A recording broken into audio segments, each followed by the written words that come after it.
particularly as we get towards the end of the year, and we become a little more reflective. It is wonderful to think about how strengthened we are as a city because of the people that invest their time in helping to keep it thriving, and you're certainly part of that team, and we're grateful for it. So this morning, as we start out the utility committee meeting, I'll turn it over to our Executive Director, General Manager, and we'll go ahead and listen to the itinerary before us. All right, thank you, Mr. Mayor. We're going to try to have a short agenda, keep it within an hour today so that we can have time to go out to the plant, do the Rice engine tour. But we do have a couple of items. Corey's going to present a fuel update on the gas. That can be as long or short as we want to talk about it. Literally, that can go to one slide if we need to. So she's made her presentation very flexible so we can do this second. First up, we're going to talk about our rebate program. As you know, we had someone show up at the commission meeting, last commission meeting, and lodged a complaint about primarily the rebate program. We've had a few other complaints or inquiries, you might call them, along the way. And so we just want to make sure everybody knows, and this is a good title for it, Rebate Program 101. We want to make sure everybody knows exactly how this works, what it does do and what it doesn't do. We may get additional inquiries or complaints going forward, and I just thought it would be really good if the Utility Committee and Commissioners understand this and are okay with it as we go forward and continue to run this program. So, and then we have a couple of contracts. So I'm going to get Corey Bush to come up and talk about the rebate program first off. Awesome. Thank you guys for being here. Corey Bush, Assistant General Manager, Assistant Director of Customer Service for Lakeland Electric. So first of all, before we get started, I brought one of my newest managers. He's got about 6 months with the company, Derek Galtney.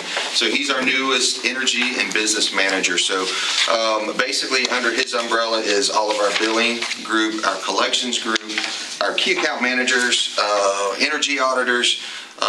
We were able to steal him away from the private sector and has a good business acumen, great background in sales, profit and loss, which are vital to us. He's come in and help us clean up some and fresh eyes on our collections and really getting those numbers tight, making sure we're giving a good cost benefit to our customers and make sure we keep everything in line. So just a quick introduction to him, and you guys can mingle with him later. And if I have some questions that you guys send my way, I may refer to him for some statistics.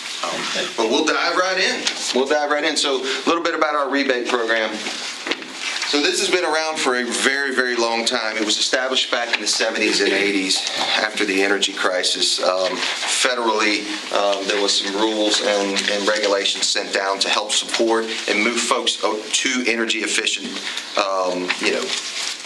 devices, whether it be appliances, which it was at the time. 40 years down the road where we are today, we're still funding that program and making changes to that program to fit what fits today's bill and today's economy and what today's customers are asking for.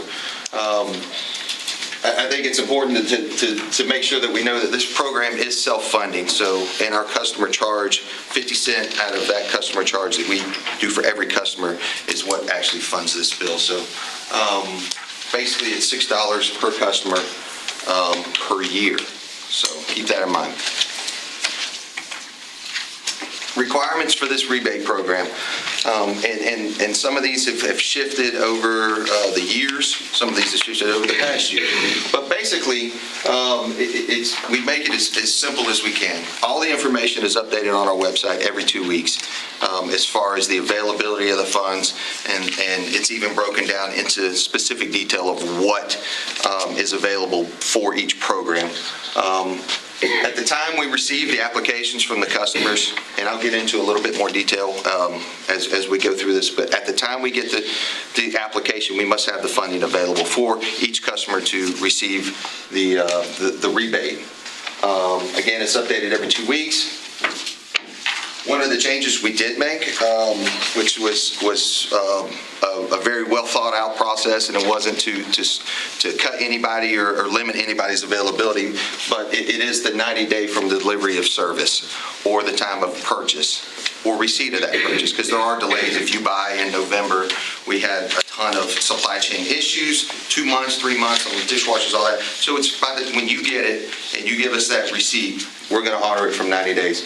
And then it is a 30-day process for us to process those rebates.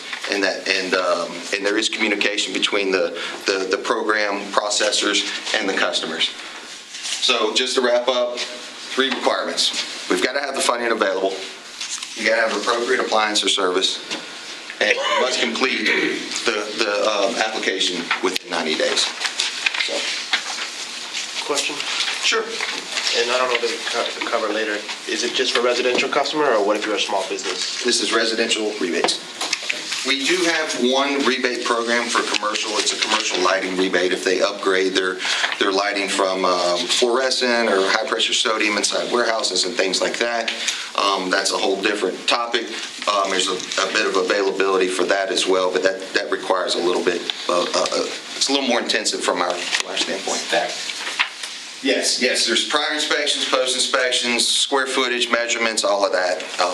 But we do have several of our older commercial customers take advantage of that. But the newer buildings, they're all coming with the LEDs and the efficiencies already. So this is just a quick breakdown of what the rebates look like currently.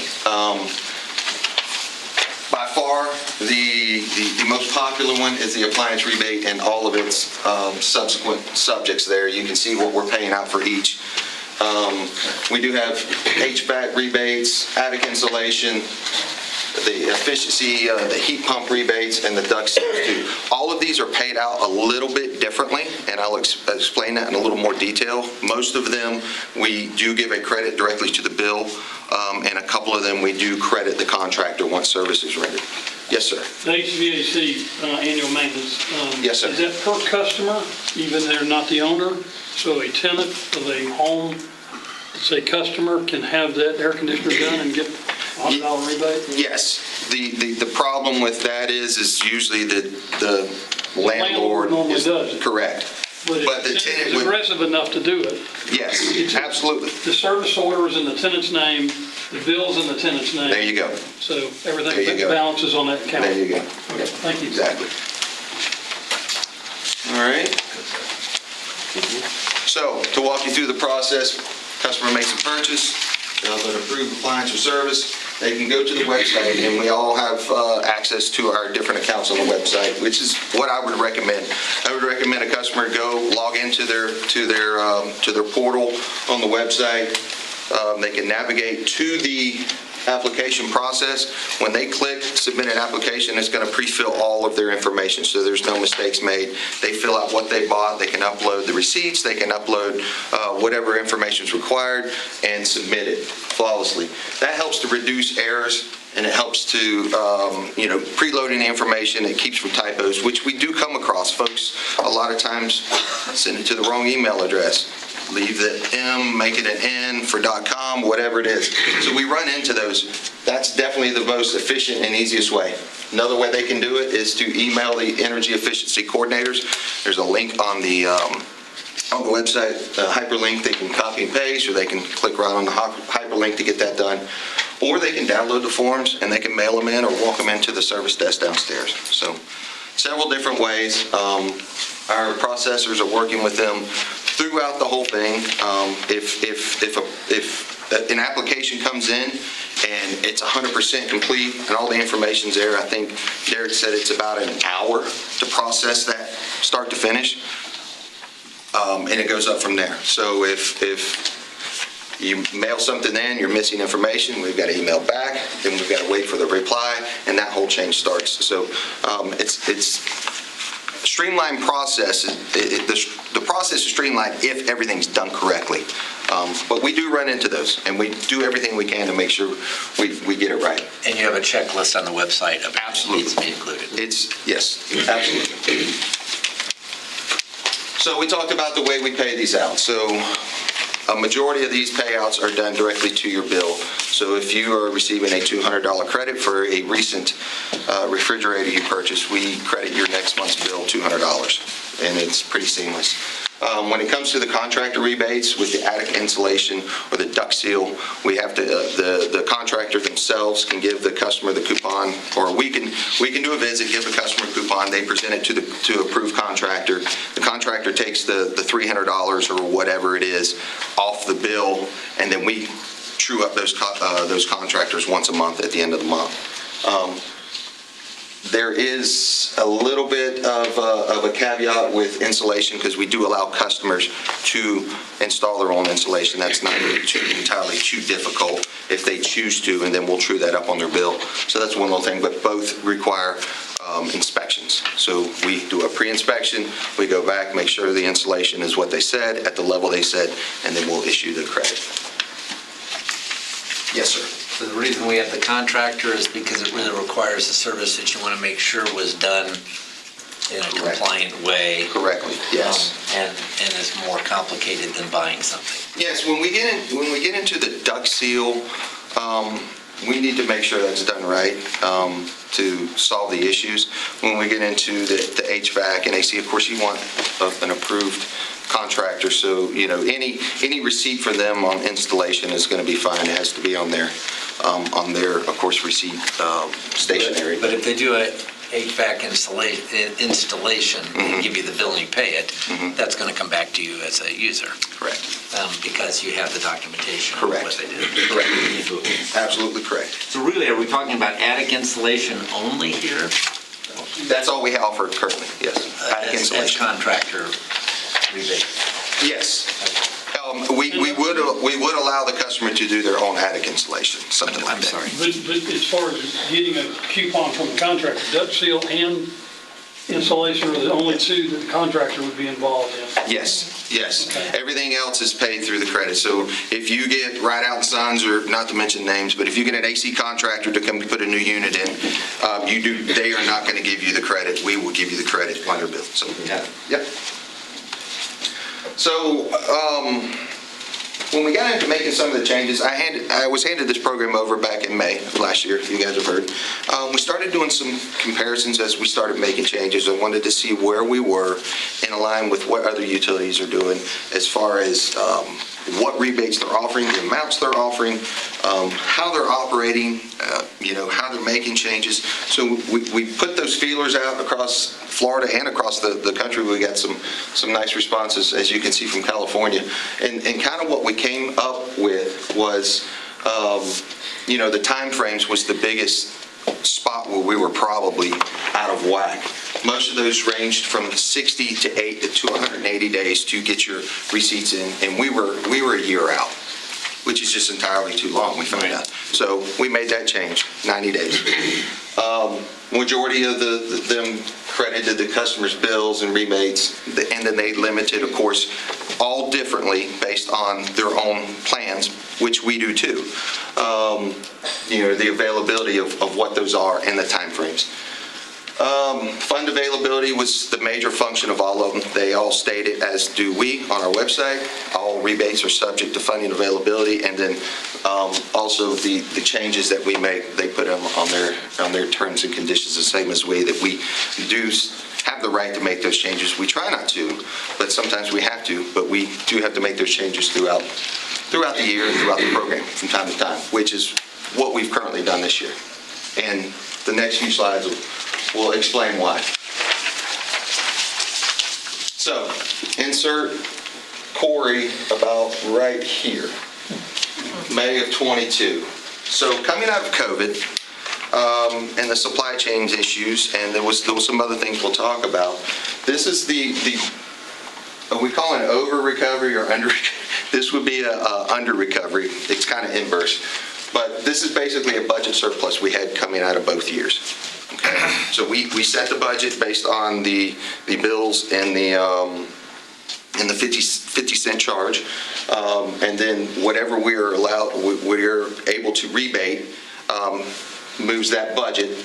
And coming out of those 2 years, we had a $258,000 surplus in that budget, and that's what was handed to me mid-year of 22. So immediately sat the team down and we came up with, well, what's the issue? We looked at the dollar amount for the rebates that were all incredibly low based on 2019 and 2020 prices. So we immediately upped those. And then, we started incentivizing other items as well, especially for the summer of '22. We were going through the fuel rate increase. What can we do to deliver savings to our customers? So we did energy audits. We gave them a $25 rebate for that. And then if they went to an e-bill, which is the constant ongoing campaign that I'm pitching to get customers off paper, we gave them a $25 coupon for that as well. So the result of that at the end of '22 is we actually overspent that account by about $33,000, which put us in the red. Fast forward to fiscal year '23, which we're just coming out of. Some other tweaks and changes that we made, including those prices and eliminating some things and moving some dates. We got that down to around $13,000 over recovery. So what's important about that is it's a moving target. It's funded monthly, and it's based off the bills. So we have customers move in, move out, so that number changes annually. So my goal is to get this number plus or minus 10%, and we're solid, because the next month it's going to be right in line with where it should be. Another issue with this is it's the customer's money. We shouldn't be sitting on a surplus of that amount for any reason. What can we do to get that back into the customer's hands? So we successfully did that. We've made some other changes, which I think is going to narrow our scope and even improve our program even more. Is that a cumulative number as we go out to the right, or is that a year number? Cumulative. So we gave the $250,000 back That year, and lost $33,000. between this year and this year, my budget was around $1.1 million. It's usually around, well, this year, for example, $799,000. I think last year's budget was around $767,000. So you took that year plus the year prior surplus, and that gave me, and I'm walking into, hey, how do we get rid of this? What can we do to incentivize programs? So last year, we really gave a lot of money back. We gave a lot of money back, a lot. And then this year, it was even better, I feel, because we were able to keep that margin lower. Yes, sir. Corey, if we're only giving rebates as funds are available, how are we in the negative? That is a 12-month, a cumulative 12-month number. So think of it as we give away either all or more of the money this month. Today, December 1st, when those bills start going out, we start refilling that number again. So we can give away more or less per month. That's a 12-month average. And it makes it very difficult because it's also an average based on the number of bills we send out. So it's never running positive or negative because it's based on the 12 months. And if anybody can explain this better than I can, I had to have our accountant come in and really break it down because it didn't add up to me either.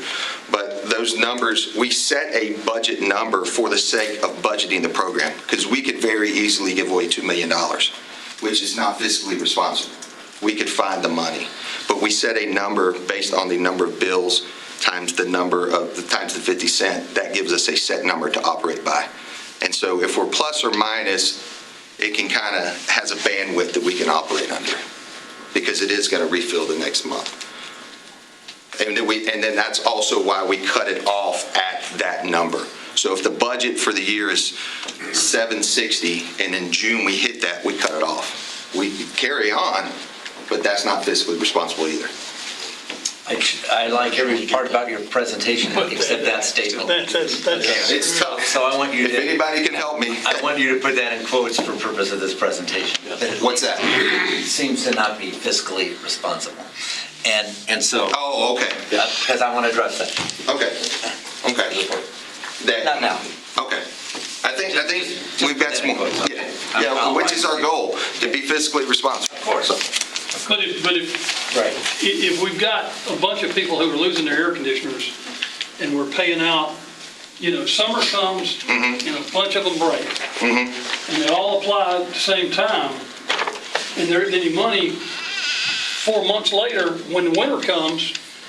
What do those people do? Exactly. That's That's the dilemma. That's the dilemma. That's You the gotta work on dilemma. that. That's a huge You gotta work on dilemma. that. We're going to work on that. And it was a dilemma for me. Okay. It doesn't make sense. Okay, go ahead. Sorry, I didn't. I think we'll get to an answer here shortly. Okay. All right, next slide. So this shows a little bit, this is FY '23, and you'll see how sporadic a lot of these numbers are. Of course, the appliances are by far, like I mentioned before, the most popular, but you'll see in April and going into May, we had a heat pump spike. They're all very sporadic. Some of them stay, the duct seal and some of those programs stay pretty level, and you'll see how some of them even spike towards the end there. But that's kind of the volatility of the program. It was all front-loaded, so when those funds came available in October and we were going back the year, everybody was putting in for every refrigerator, dishwasher, dryer they had bought December the year before because we were out of money. And because it was COVID and they had money. Yes, yes. So this is a pretty neat interactive slide. And what I'm trying to show here is how quick the funds were running out. So this starts back in October of '22 and goes through September of '23. And you'll see where the appliances would get to a certain point and run out of money. Another point I think I need to make is one of the changes we made was for this fiscal year, we set aside buckets, individual buckets for each rebate. So refrigerators, and I'm just throwing out numbers here, refrigerators would have $20,000. Dishwashers would have $10,000, whatever. We broke down and assigned it.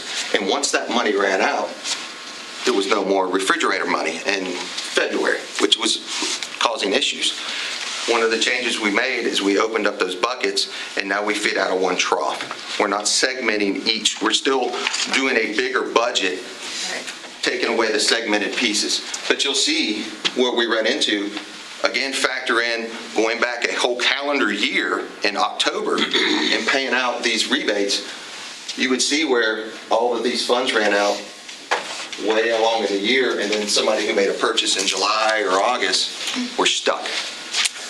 Then those people that made these purchases here would put them in October, and then we're back to this number again. So it was a slippery slope and a dangerous cycle we had to get out of. That's where the 90-day rule came in. Yes. I'm sort of there. Yes.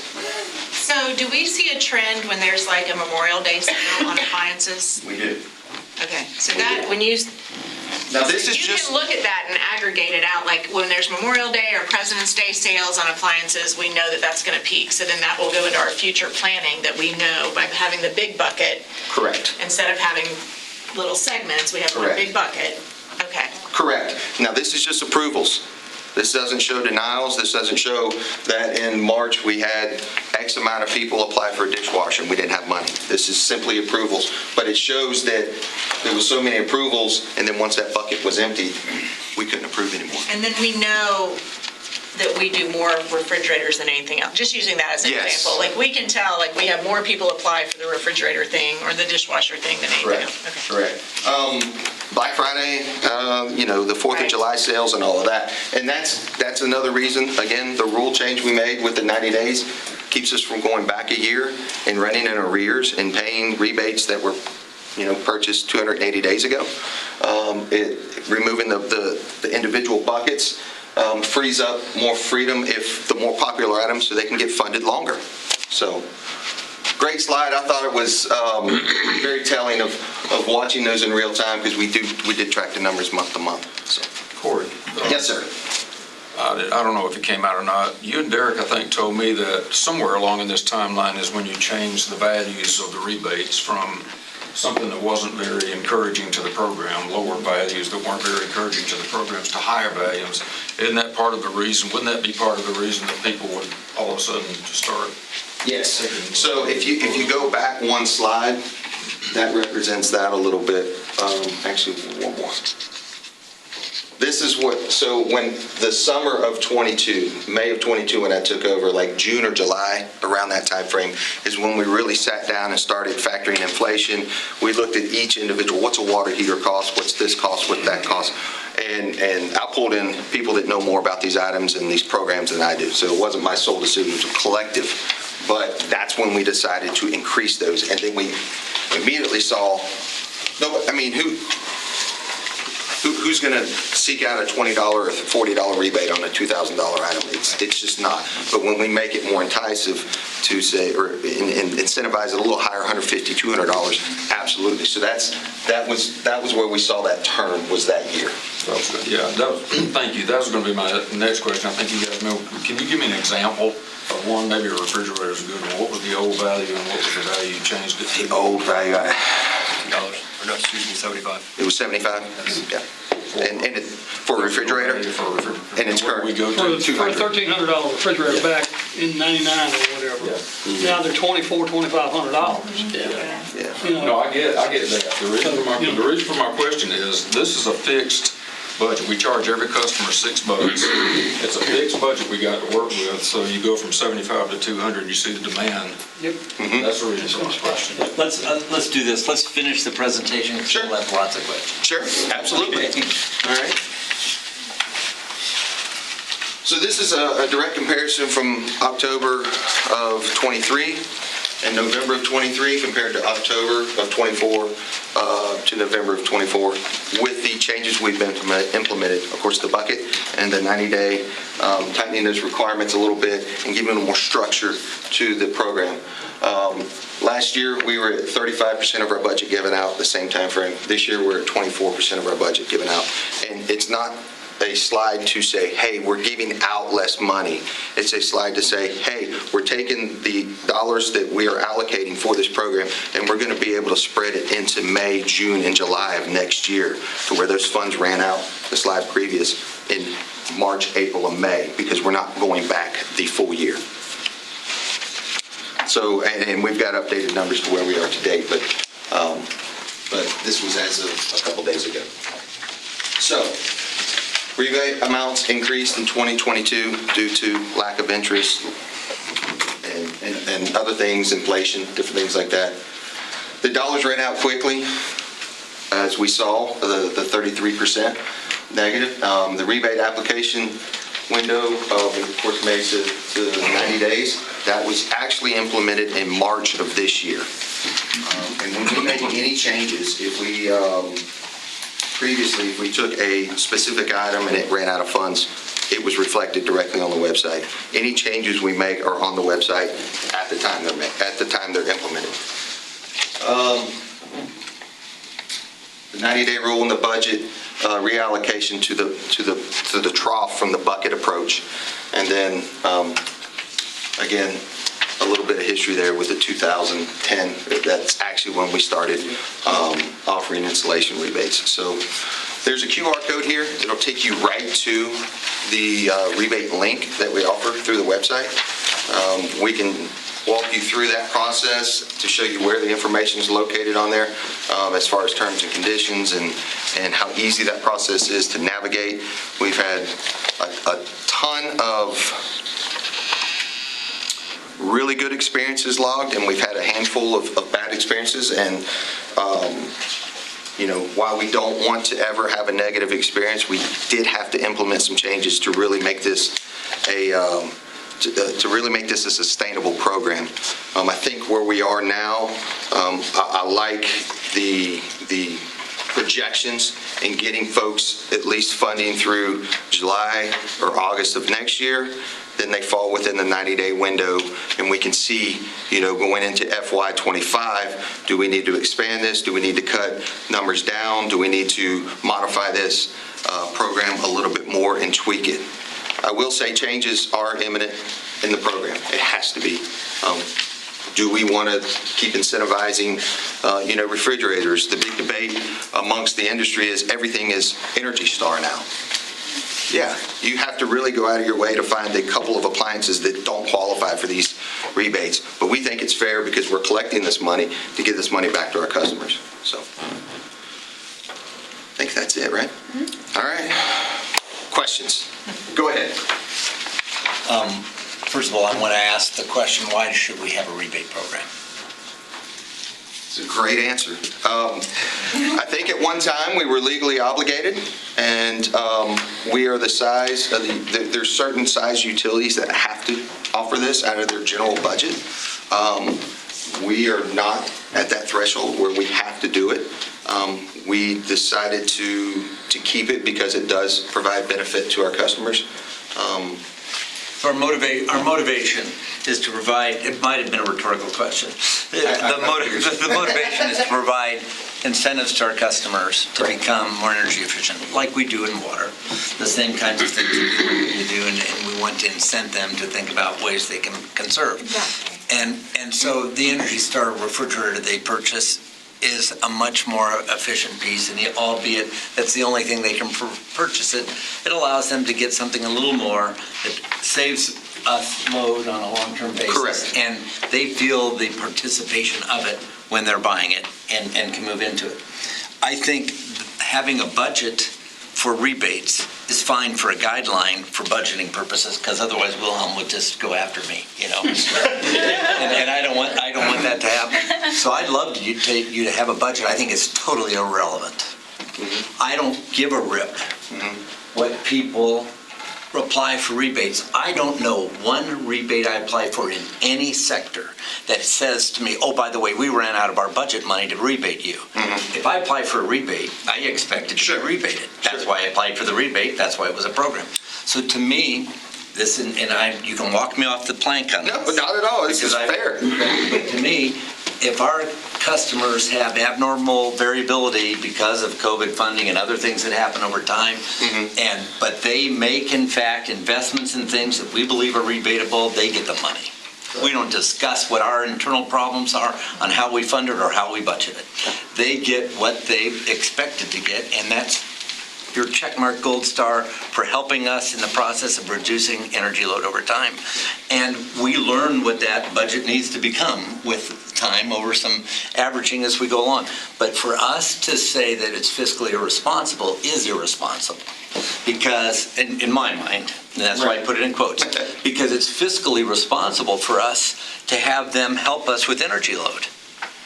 We go over budget on capital investments for projects that we're doing to help provide energy load that are out around. We wouldn't go, we're really all done for the money for RISE. We don't have any more money available for it. We don't do that. Right.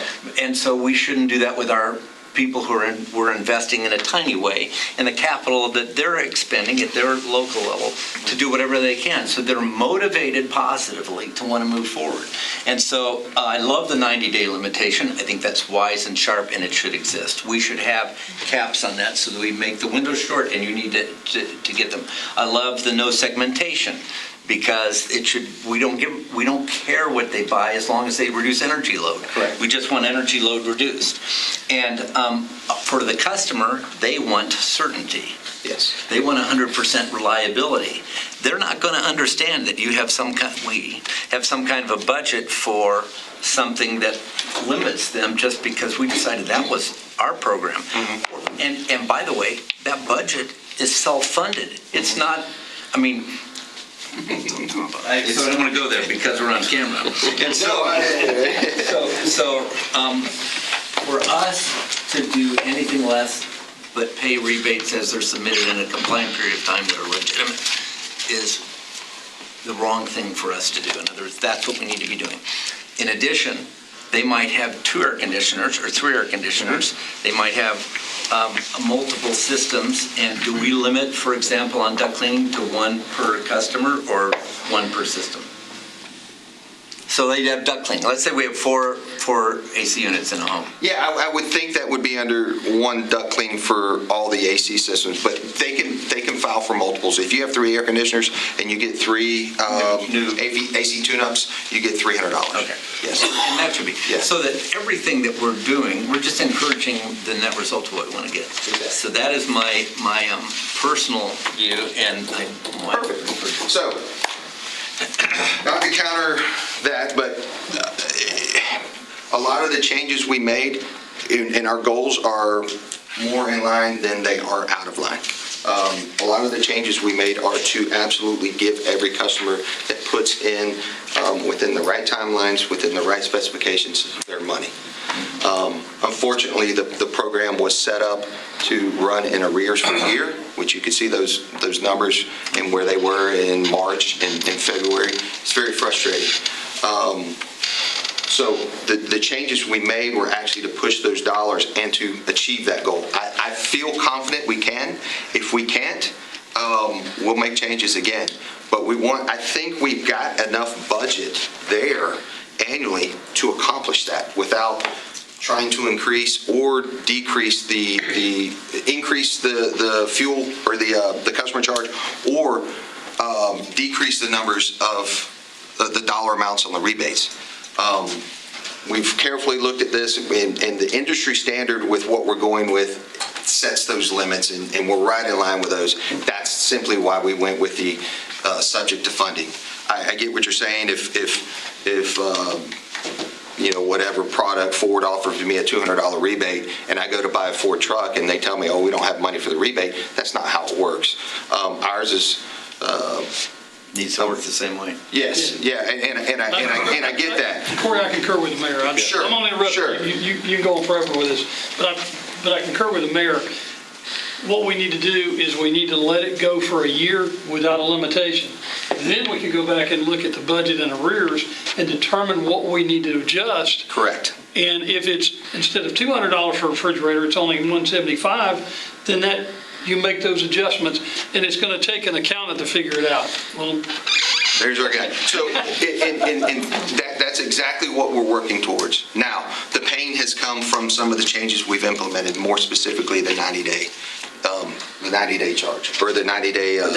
That's a good limitation. I agree. I don't disagree with the 90-day limitation, but I'm with the mayor that if you've already spent my rebate to somebody else, and as I told Mr. Troutman, I said, you got yours, but I didn't get mine. Correct. You know? Correct. Well, and I applied for 2 last year that were not funded, and so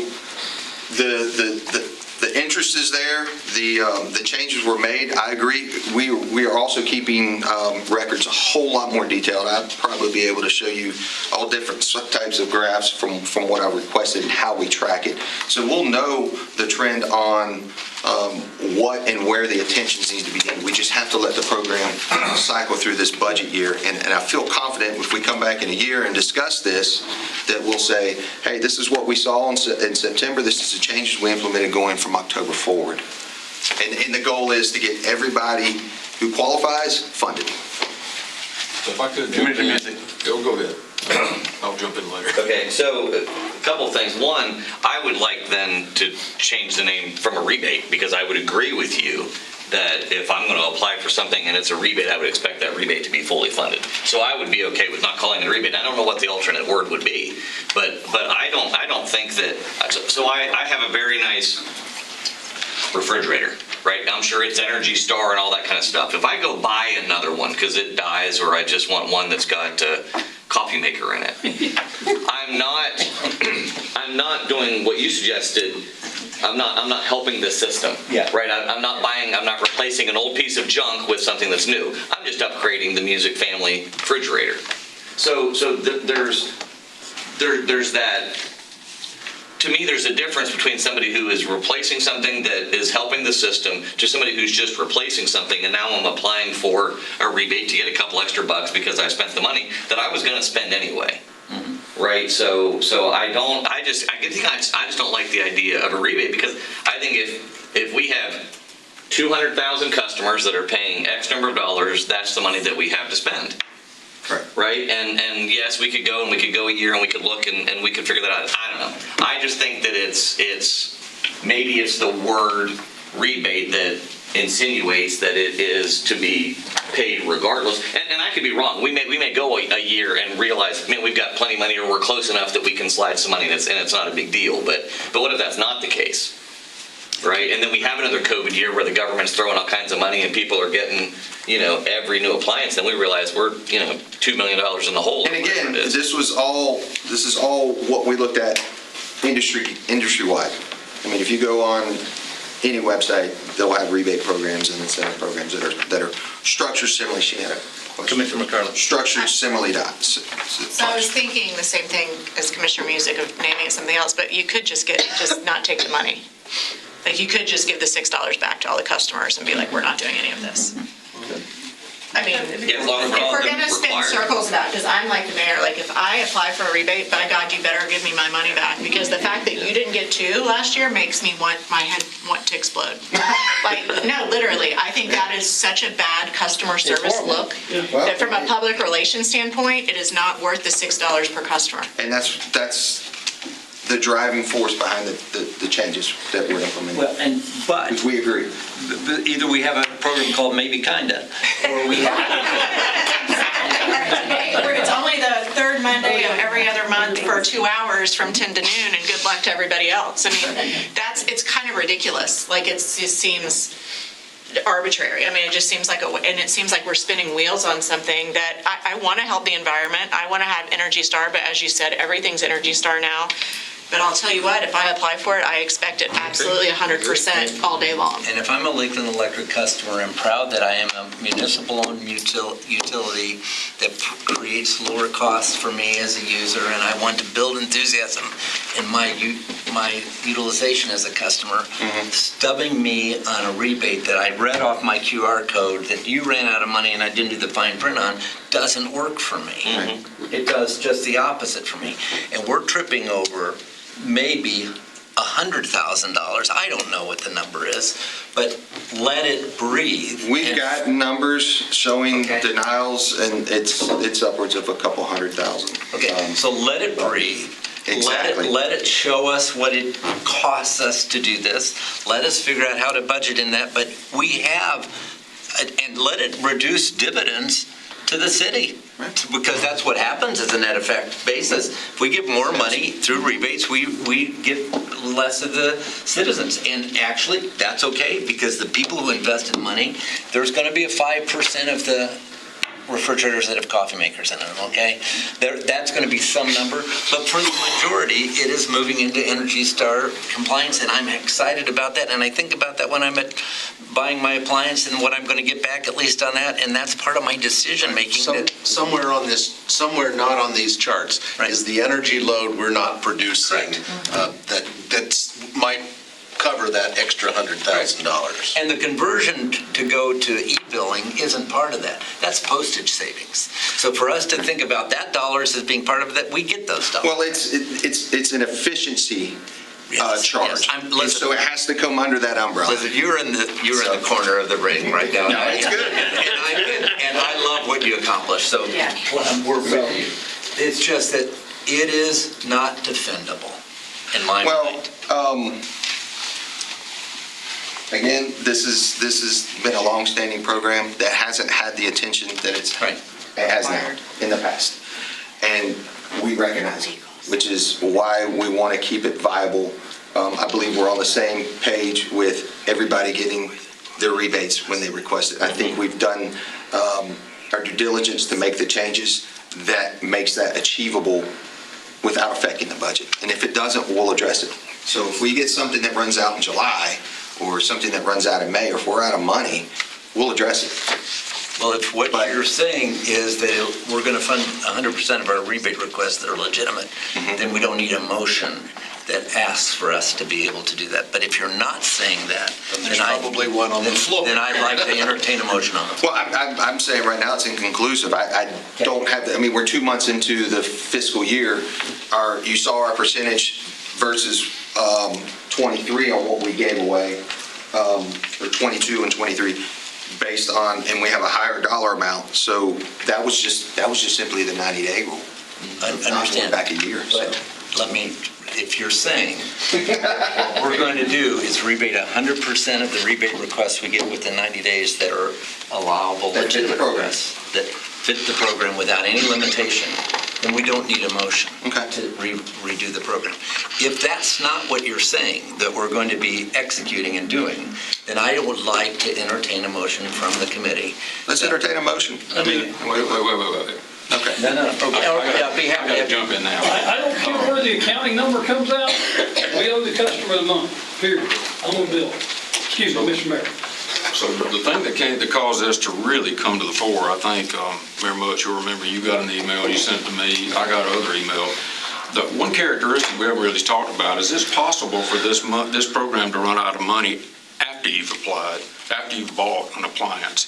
That to me made me think of it, this is not really a rebate, because if I go buy a Ford Lightning, I'm going to get the money. I make the purchase based on the knowledge that I'm going to get the money. No matter what the I trouble. might buy one anyway.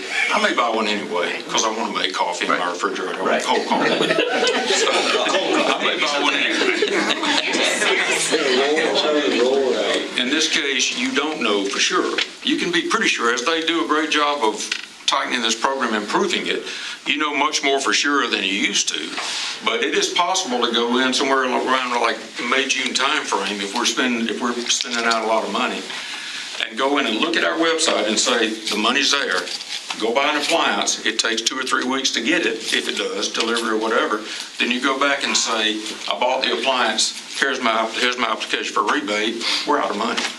You could actually make a purchase, and then here we're out of money. That, to me, is what is causing some of these customers to, and that's why I want to solve this, because that isn't really right, and that could grow into a real firestorm. So I think What I'm saying is overspend the budget. Right. Your budget's arbitrary. It has nothing to do with anything. It's a I very. think I don't know what motion you're talking about making, but I would prefer that we try to take a crack at refining that, because one of the things we could do, why don't we try, instead of $200, $175, $150, the reason you saw those numbers below the line is we're shooting at a moving target, because you don't know how many people are going to rush out on those sales days and purchase appliances. We might get a ton of requests in all in one lump. So we're kind of shooting at a moving target. We are shooting at a moving target. We could, I think, refine the program. Derek and Corey done a good job on it already, to where we hit within a certain small percentage each year. And we'll say we're not going to deny anybody. And if we go over, we fund it out of our budget. If we go under, we go ahead and apply that to next year. We probably could get it down to that point. And say we refund 100. Now, one thing I've learned from working with Corey and Derek on this is other utilities do it this way. When they run out of money, they're out of money too. Just the thing that I think is going to cause us to continue to have pains with this is if somebody puts in for a rebate, and then between that time, or between the time they purchase an appliance, thinking the money's there, and then the time we actually get the rebate application, we run out of money. To me, that is really, really hard to defend. Great. So. Do we want to? You want me to phrase the motion? Phrase it. Have great respect for what we want to accomplish. I wouldn't tweak the program to fit my budget. I tweak the program to pay people the rebates on what's a published budget. Dan? I'm going to go down a little different rabbit hole here. Okay, This good. may be unpopular. So we've been collecting $6 for 40 years? Is that? No. How long have we been collecting this $6? No, the $6 came, I don't know when it's in the fuel charge, the efficiency rate. I'm not sure when the 50 cent was changed. It wasn't always 50 cent for 40 years. So so looking at that, tweaking the program and all that, so I don't know how long 50 cents is there. Is that 50 cents appropriate? Should it be 55 cents? I hate to go there, but $10 a year. yeah.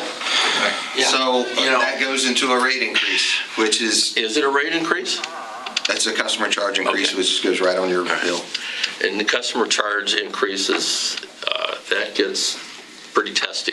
If you Exactly. change that. Exactly. Well, and why is that the concern of the customer who applies for a rebate at all? Shouldn't be. Should not be. The recovery on that $200 on $6 a year is 32 years, something like that. Yeah. So we had, Yeah, Derek had. the cloud. Yeah, Derek, I'm wide open. By the way, if you're on the perimeter and you're talking, standing up is desired by the.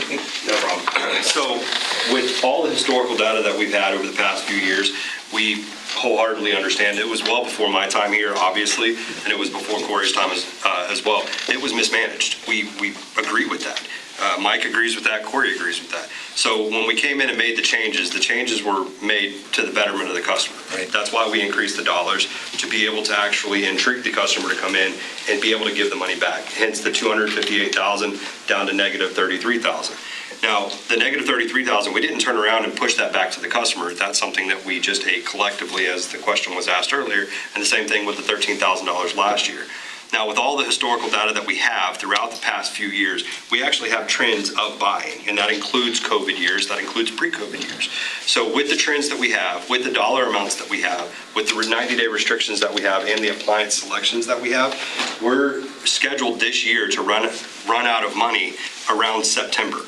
Okay, and that's fantastic, because if we run out of money in September, they fall within the 90-day requirements of fiscal year 25. Starting October 1st back to July 1st. Even if we run out of money in July 1st, they still would be able to apply and qualify if they do it this way. We're not projecting us to run out of money at all until September, late August, September timeframe. So the current way that we're doing it, if we have the allotment to run through our program, the way we're doing it, test it the proper way, we should be able to fund every single customer that qualifies for the requirements throughout this year with no issues. And if it doesn't, again, fiscal year 25, we redo the program again, we lower the money if we need to, we raise the money if we need to. It's just this year is the first year that someone's actually looked at it and went, this is wrong, let's fix it, let's set some rules, let's set some guidelines and go forward with it. As long as Yes, sir. every rebate in this fiscal year is funded, Yes, sir. then we don't have a problem. Yes, sir. That's the way it's designed right now. He's saying even if we do run out of money If in you June, run out of we money, fund you those. still pay it and fund Okay. it. In other words, to not have a rebate program that's not a 100% rebate program is the wrong kind of program. And so whatever it is, it is. And by the way, the variability in this is not predictable year to year because of all kinds of factors. So it has to breathe. This isn't a place where I can lock in on my budget like I would love to, other than by retro experience and the averages as we've gone along. But if it needs $100,000, $200,000 more, it needs to be built in and paid. Right. As long as we're doing that, then we don't need any kind of emotion. But if we're going to shortchange anyone in this fiscal year on a rebate, then this committee should take a definitive action that. I think we can make a commitment to not shortchange. Can we come back in 6 months and say, hey, the committee and commission, we're running short, we're gonna approve everybody, can we put a motion then? I mean, is that a fair assessment? Because we're in that test point now. Our goal is gonna be to. No, we don't care. Corey, I think the consensus is we don't want to roll into the summer, early fall, and tell any customer we're out of money. Correct. So however that happens, we either have a rebate program or we don't. Correct. So it sounded like there was still some room in the way it's structured now that we may be telling customers that, depending on our projections and our budget, and we don't want that. We don't want to, it's not a good look. Yes. And so I appreciate that the candor and saying, hey, this was mismanaged and we're trying to fix it. But part of that fix, I think, needs to be if we have the rebate program that we've committed to every customer who applies for it, gets the rebate. So if you need to come back to us at some point, but I would request that that's well before we're telling customers that we're out of money. We're trending on this. We talk about it way too much. I mean, it's every couple weeks we're trending on this. So I think one of the things I think that might help context here is this is a policy. And this is a policy from the 1970s. This started when we had the fuel embargo in the 70s. And I remember as a child waiting in line to get gas.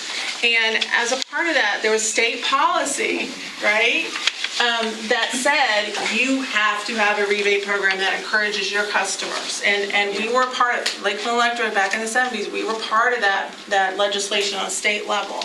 You saw it across the United States. It wasn't just Florida who did it, of course. So at that point, rebate programs became a norm in utilities.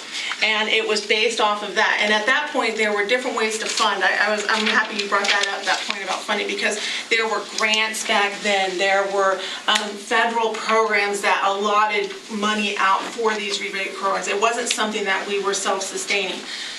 So fast forward as the years go by, in 1993, the PSC, who was getting all of these rebate programs and having to review them on an annual basis, they were like, this is way too much. And we're not, we were far enough away in the 90s from the 70s that they were like, we don't need to worry about anyone except OUC and JEA and all the IOUs. That's all. The rest of you, do what you need to do. So we were kind of let go, and we were like, well, it's still a good thing to do. We should still, policy-wise, have this. But I think what's happened is the expectations of the customer has changed radically since the 70s. Don't you agree? And the funding has changed, to your point. So I think that we, most likely based off of, how we're having this conversation, this is we need to look at this from a policy angle and say, what do we want to do? Are we going to do it just because every utility in the United States does it? Well, if you look at it, we're doing it because of the 1970s. Is that even a fair way to have a policy? So I think we need to go back. We need to look at this from a policy angle, is my gut. And you were saying, what's another word for rebate that's not this? Well, it's subsidy. I'm looking at Gina, right? Is that if we're subsidizing at that point?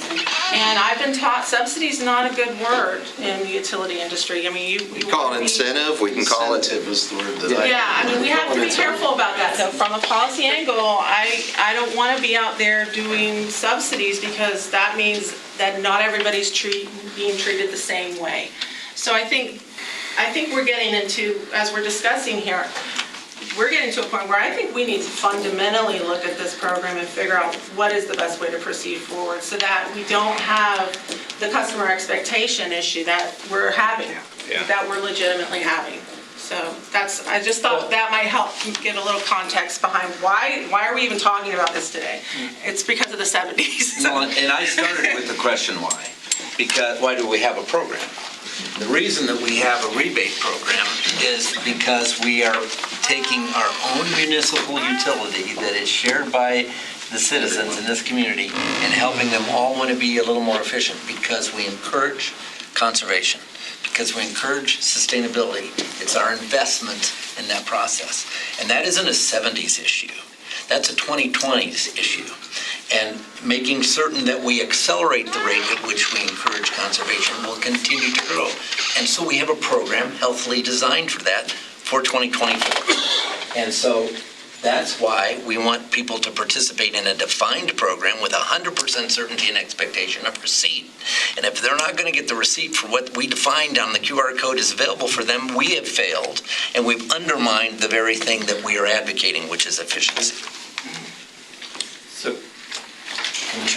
So one of the things that we had talked about is that once you came on, Corey, you kind of looked at the amounts that were paid out on a rebate and you raised that amount.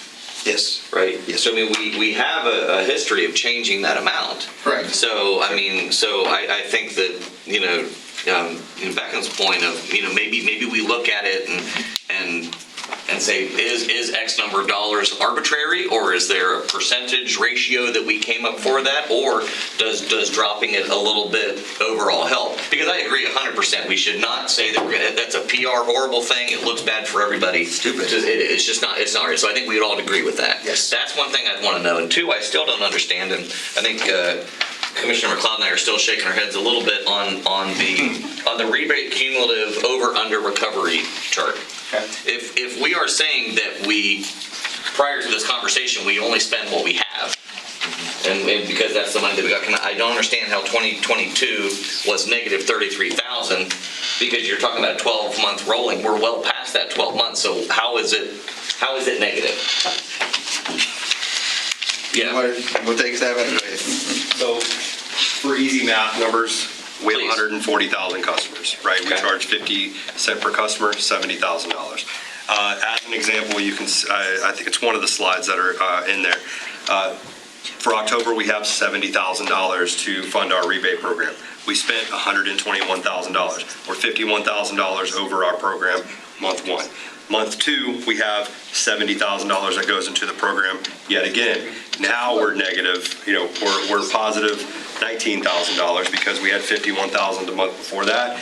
This month, last month, we've already spent $81,000. So there's a negative to that again. And then the next month it does the same thing, the next month it does the same thing, the next month it does the same thing. So then,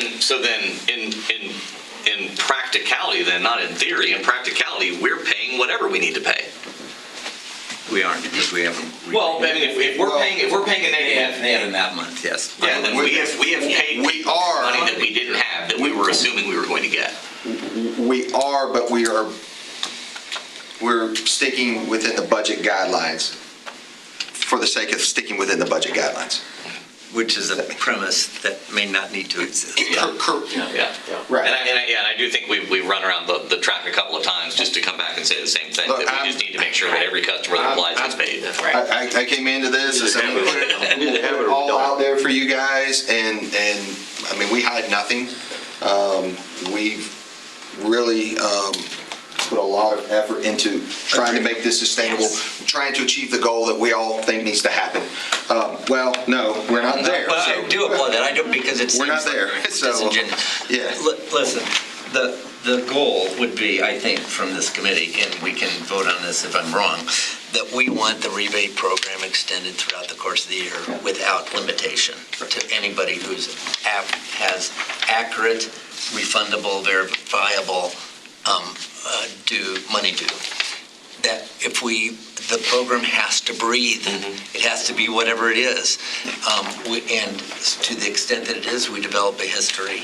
To the extent that next year in 25, you want to look at how you might tweak some of the numbers on some of the goods, off we go. But we have a 24 program, let's run our program. Let's let it breathe, let's see what it does. Let's make sure people don't have the ability to not be cheerleaders, but to be thankful that Lakeland Electric supports their conservatism. We do, and some of the backlash that you guys have experienced from that comes from those rule changes. We don't expect on making any changes until we really see how this thing curves out. The goal is to give away all we can to everybody who, is approved within the guidelines. So I think it's been very informative. I love the feedback. Go ahead. Sorry. One question, are electric car rebates part of this? Is that No. separate? We removed those. Okay, it used to be part of it and got rid of it. Yes. $49,000 we gave out in EV rebates last October. Plus to put in stations. Not necessarily against that, but go ahead. 109,700 in 4 months. In 4 months, yeah. So that was taken away from the more popular items, and we got to look at this too, Now, I would feel confident saying 100% of our customers can, or maybe not 100%, but close, can have a dishwasher go bad and can get that rebate. Not every customer we have can afford a really expensive EV, and those plans aren't dead. We've removed it from the plan. We're looking down the road, structuring X amount of dollars for EVs and really getting this thing streamlined, but for now, we paused that program. And that's adding load. Well, I think it was said that the printer company makes money off the ink. Exactly. So we want to do that too. We can make money off the energy by incentivizing. We just had to hit a pause on that because it got incredibly popular quick. Mr. Troutman. If the utility is for the people and the elected commissioners and mayor represent the people, I think it still would be appropriate for the elected people to say, we, as your representatives, will guarantee in 2024 that you will receive your rebate money if you apply for your rebate. So I think a motion still would be appropriate saying that because you represent those people. So the utility committee would want to make that recommendation. I think we're not trying to be undermining in this. Well, I don't think so. I think we're giving direction to the staff through the utility committee's input to handle it in an appropriate manner. They can come back in June, July, or August when they're starting to run out of money. Then we can make that declaration to give to the city commission as a committee. I think we can We're appreciative of the work. We can table it for a while. Let's see how it runs. Are you okay? Okay. Sure. Is there any sentiment not to pay full rebates in the table? So since that's pretty unanimous, it should be clear. Okay.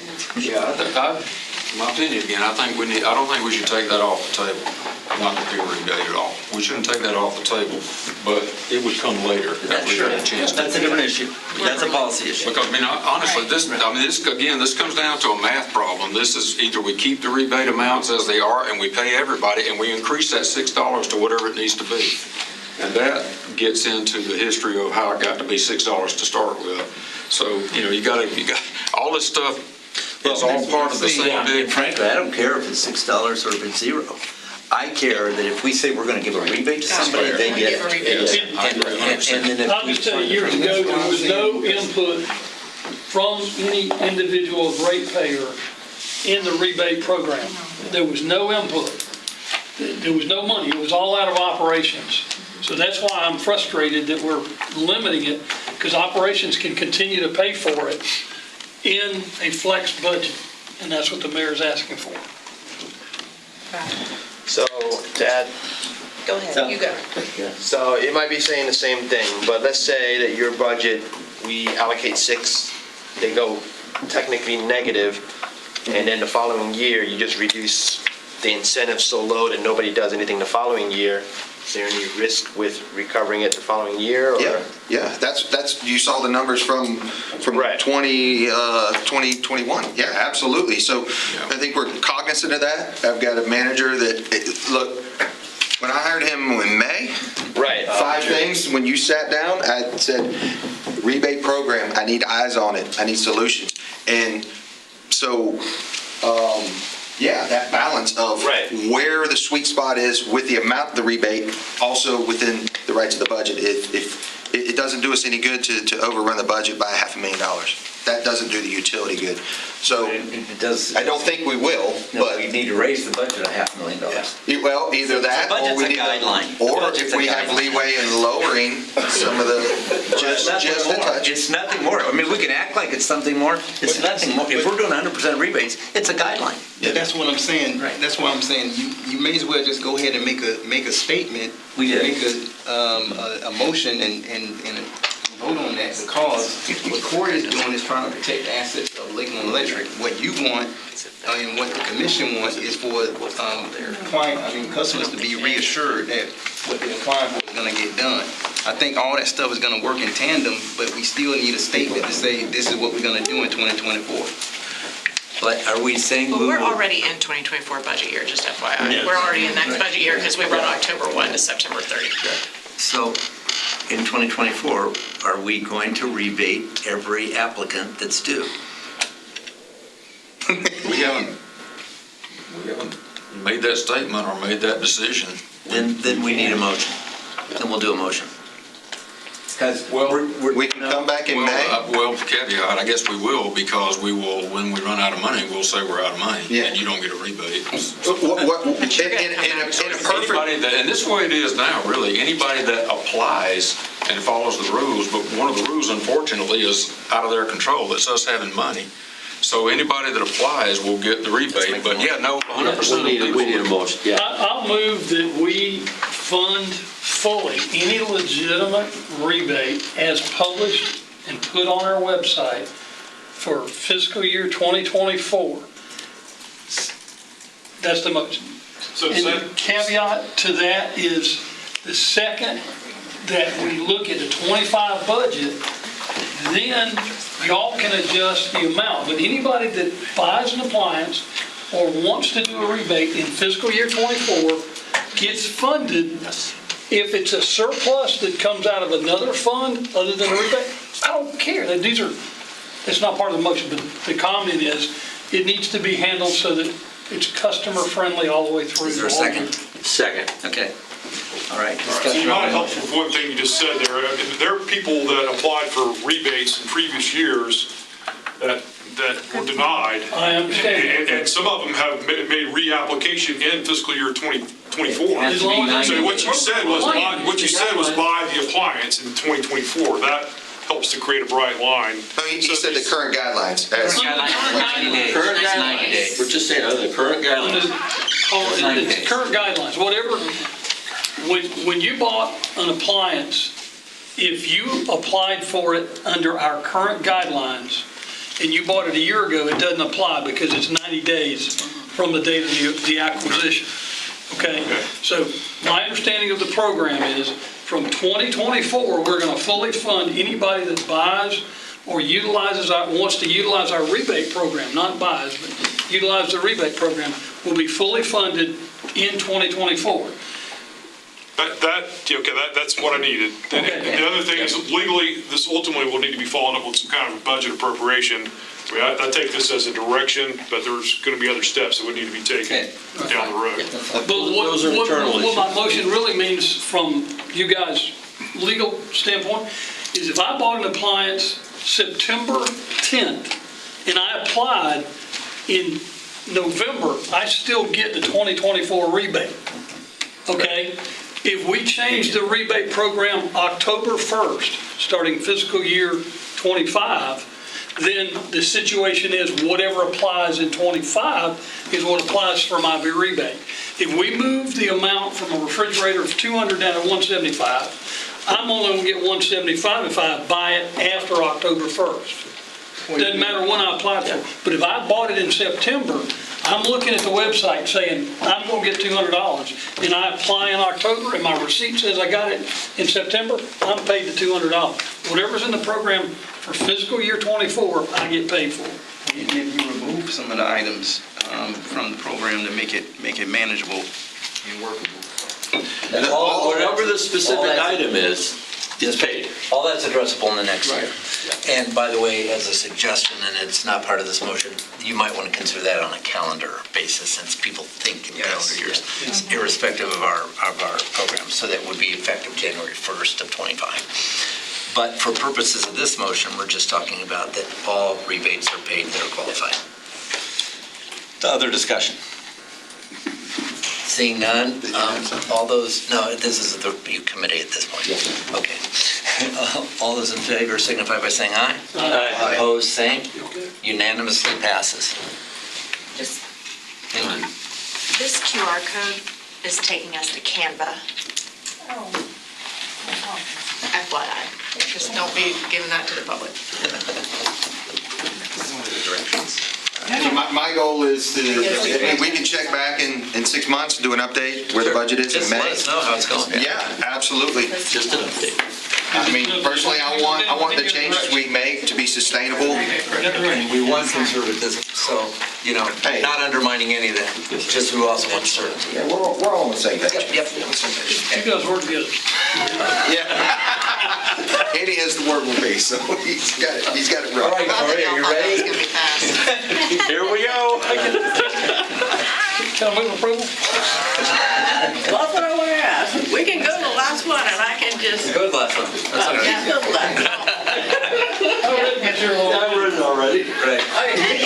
Basically, what has happened is the weather has been very warm, okay? We're at record peak storage for natural gas. We're at 3.77 BCF.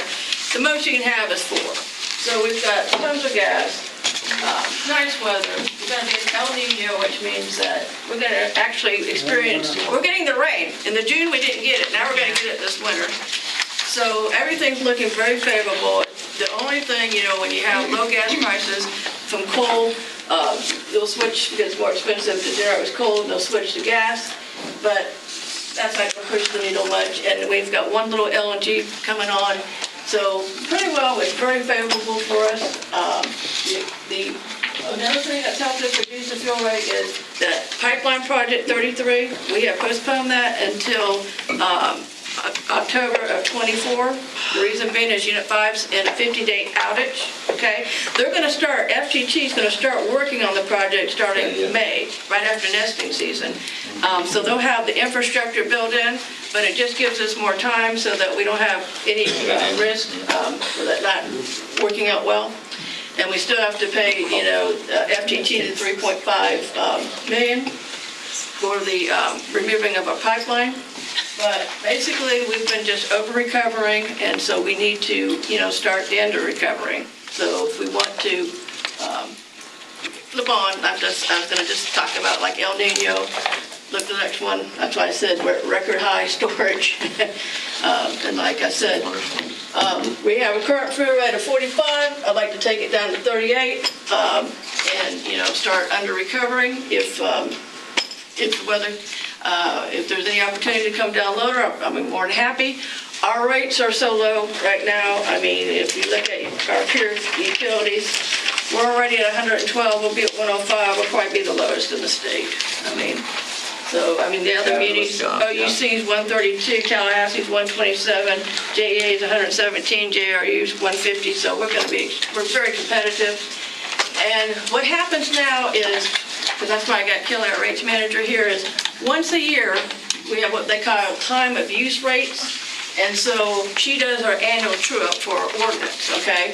So we're actually reducing our peak. The recommendation is to reduce it to 114.8, which what that calculates out to, if we have a fuel rate of 38, that means if you are on peak hours, you pay $43.62, and off-peak, you would pay $35.60, okay? But we have to true it up whenever there's a 5% variance. So I'm just asking if we can reduce the rate right now. Move to reduce the rate. And a second? Second, all right. Discussion by committee members. Seeing none, all those in favor signify by saying aye. Aye. Opposed, same, unanimously passed. Good job.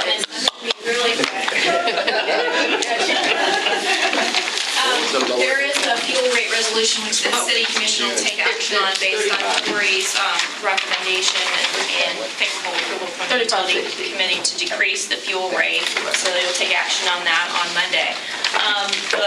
The second item that we have under utility, this is a task authorization with Geosyntec Consultants. This is a task authorization that we have that was to ensure compliance with federal coal combustion rule regulations for a byproduct storage area out at the plant. Geosyntec will provide semi-annual ground monitoring of the wells in January and August of 2024, and also semi-annual groundwater sampling. And then once they do these collections, then they'll prepare a final report that will be due in 2025. This is pursuant to a continuing contract that was already approved back in 2019. And then the terms and conditions are in accordance with that continuing contract. So this task authorization is a total not to exceed cost of $155,700, and that is included in Lakeland Electric's FY24 budget. Motion. And is there a second? Second. And discussion by committee members. Seeing none, all those in favor signify by saying aye. Aye. Opposed, same. Unanimously passes. Okay. The second item that we have is a renewal of an agreement with Florida Gas Transmission Company. This is for the renewal of an agreement that we've had in place since 1998 for the daily purchase of 7,500 MMBTUs of capacity of transporting natural gas. And this is for seasonal capacity, which will only occur in March and April of each year. We previously exercised an extension of that agreement back in 2015. That particular 10-year extension expires in April 1st of 2025, but according to the agreement that we have to give 12 months previous notice of our intent to extend that and to retain our existing capacity. Otherwise, it would be open for bid for other utilities. So we retain that right of first refusal. So we have to provide that 12-month notice prior to that expiration. The total cost of the capacity of the 7,500 MMBTUs is $186.75 annually. And so for a total cost over that 10-year term for this capacity, it's $2,611,867.50. That would be effective April 1st, 2025, and that would go through March 31st, 2035. One of the important points about this capacity is in the event that our needs change or Lakeland Electric doesn't need that capacity, we can allocate, we can release that contracted capacity to another shipper, and so that mitigates our cost over that period of time as well. And this would be funded through Lakeland Electric's fuel budget. approve. Motion to approve. Second. And a second. Only question is, Ramon, what, the previous 10 years, what was the rate versus this year's, the renewal rate versus the last 10-year rate? Yeah, Victoria's behind There- you, got it. It's tariff, okay? Yeah, So okay. it's 55 cents. So, it's whatever Is it the the, same as what it was before? yes, it's not Okay. changing. Same dollar? Yeah, Okay. same dollar. No problem. All right. And this is just for capacity, Yeah, this isn't yeah, for yeah. transfer. Okay, all those in favor, any other discussion or questions? All those in favor signify by saying aye. Aye. Opposed, same. Unanimously passes. Thank you very much. And the tone in which we want to make sure everybody understands here is one as a team, okay? And so I don't want us to feel, I don't want you to feel unheard at any level. We're trying to represent both interests, and as we need to tweak as we go. Absolutely. I think we have an opportunity. Right, it's a great opportunity. Thank you very much. And now we're excited about the tour. Yeah, the tour will be great. Everybody has a map, and if you get lost, let me give you my cell phone really fast, just in case.